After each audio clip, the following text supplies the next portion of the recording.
92.7 big FM પર વિનોદની સાથે સાંભળી રહ્યા છો તમે બિગ 30. તો ચાલો જઈએ મિશન પપલુ પર. બોલો. હા, ચિરાગના પપ્પા બોલું છું. તમે ચિરાગને શું કીધું છે તમે સ્કૂલમાંથી?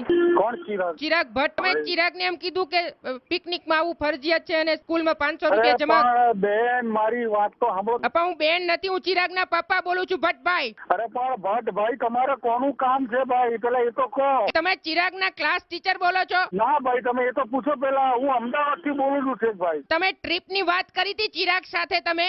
અરે પણ હું કોઈ તમારા ચિરાગ નો ટીચર નથી ભાઈ. હું અમદાવાદ થી બોલું છું. હું હજી કામેથી આવ્યો તો ચિરાગના મમ્મી કે ચિરાગના ક્લાસ ટીચરે કીધું છે 500 રૂપિયા ફરજિયાત લઈને આવવાના છે. એમ થોડી ચાલતું હોય કઈ. અરે પણ તમે મારી વાત તો સમજો. તમને કઈ સમજણ પડે છે કે નહીં? તમે જે નંબર લગાવો છો ખોટો લગાવો છો. એમ નહીં, તમને નંબર નો આંકડા આચા લગાવો. પણ તમને એ સમજણ પડે કે તમે ક્લાસ ટીચર ઉઠીને આવું શીખવાડો છોકરાઓને તો ખોટી અસર ન પડે? અરે પણ હું તમારા ચિરાગ નો ટીચર નથી મારા ભાઈ. તમે વાતને સમજો.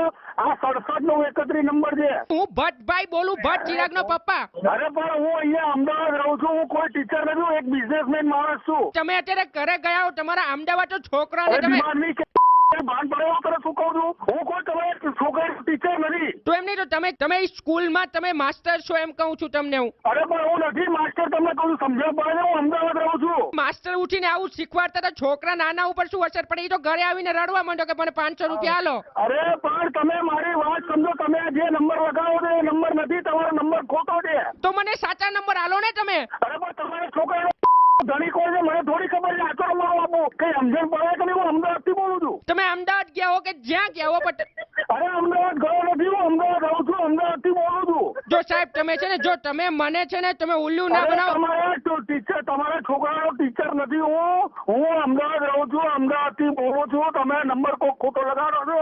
તમારે એ ટીચર નો નંબર કોક બીજો હશે. તમે એનો નંબર પેલા સાચો ગોતો. જો તમે છે ને મને ઉલ્લુ ના બનાવો. બાજુમાં કોઈ હશે છે એટલે તમે ઈ સાહેબ છો ને તમે હવે કબૂલ નહીં કરતા. મેં એના ટીચરને 2 વાર મળ્યો છું. આ એનો જ અવાજ છે. તમે ઈ બોલો છો ને હવે તમે ખોટું બોલો છો. અરે યાર હું તમને કહું છું આ રોંગ નંબર છે. તમે મારી વાત નથી સમજતા. તમે કઈ રીતના વિશ્વાસ કરાવું? એટલે તમે ઈ સ્કૂલના ટીચર નથી એમ કહેવા માંગો છો? હા હું સ્કૂલ નો ટીચર નથી બાપા. હું અહીંયા અમદાવાદ રહું છું. એક બિઝનેસ માણસ છું અને હું મારા ઘરે જઈ રહ્યો છું બાપા. તમે મને કાં ફોનમાં હેરાન કર્યો? રસ્તામાં ગાડી ચલાવી રહ્યો છું 4 વ્હીલર અને ટ્રાફિકમાં છું. ચિરાગ કેટલો રડે છે ઈ કે ટીચર માનતા જ નથી. બેન તમે ખોટી જગ્યાએ નંબર લગાડો છો ભાઈ. તમે વાતને સમજો. મારે હું તમારા છોકરાનો ટીચર નથી. એમ નહીં મેં તમને કીધું બેન નથી. ચિરાગના પપ્પા ભટ્ટભાઈ બોલું. તમે મને બેન હું કહું? હું તમને બેન કહું તમે નથી સમજતા તો ભાઈ તમે મારી વાત સમજો કે હું તમારા છોકરાનો ટીચર નથી બાપા. તમે અમદાવાદ છે ફોન લગાવ્યો છે. એ તો તમે એમ કહો છો અમદાવાદ ફોન લાગી ગયો એમ કહો છો? હા આવો અમદાવાદ નો નંબર છે ભાઈ. તો એમ કહો મને અમદાવાદ કેમ ફોન લાગ્યો મારાથી? પણ તમને ખબર તમારો આ ચિરાગના ટીચરનો નંબર તમારી કને સાચો નથી. આ નંબર અમદાવાદનો છે. તમે ટેલિફોન ફોન કરીને પૂછો કે આ નંબર ક્યાંનો છે. ઓકે તમારું નામ શું છે ઈ કહો પહેલા મને. મારું નામ નિલેશભાઈ છે. નિલેશભાઈ મહેતા છે તમારું નામ? હા નિલેશભાઈ મહેતા છે. નિલેશભાઈ 92.7 બિગ એફએમ રેડિયોમાંથી વિનોદ બોલું છું અને તમારા મિત્ર મનીષભાઈ ખોડિયાર ગ્રાફિક્સ વાળાએ નંબર આપ્યા હતા તમારું પપલું ફિટ કરવા માટે રેડિયો ઉપર.